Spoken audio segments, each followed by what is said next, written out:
எதுக்கு எடுத்தாலும் இந்த நாட்டில் சண்டை கலவரம் சாதி.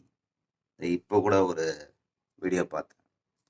ஏதோ ஒரு ஊரில் கோவிலுக்காக சண்டை போட்டுக்கிறானுங்க. அட மாரியம்மன்னா யாருன்னு தெரியுமாடா? என்னடா வரலாறு?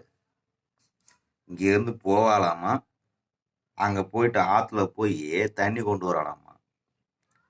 அவர் அங்கே உட்காந்துருப்பார் பூஜை பண்ணிக்கிட்டு மயிரை பிடுங்கிக்கிட்டு. இவன் ஒரு நாள் என்ன பண்ணிட்டாலும் எவனையோ பார்த்துட்டாலும் அதுக்காக 5 புள்ளியில் ஒரு புள்ளைய விட்டு கொலை சொன்னானா, அங்கே போனானா தலையை வெட்டினானா, அதனால மாரியம்மான்னு பேர் வந்துச்சான். இந்த மாதிரி பொய் கதைக்காடா நம்மளாம் சண்டை போட்டு கிடக்கணும்? பைத்தியமாடா தமிழ்நாட்டு மக்கள். இவனுங்க எப்படா திருந்துவானுங்க? மென்டல் பயிரெல்லாம் இருக்கானுங்க. என்னடா வழிமுறை அதெல்லாம்?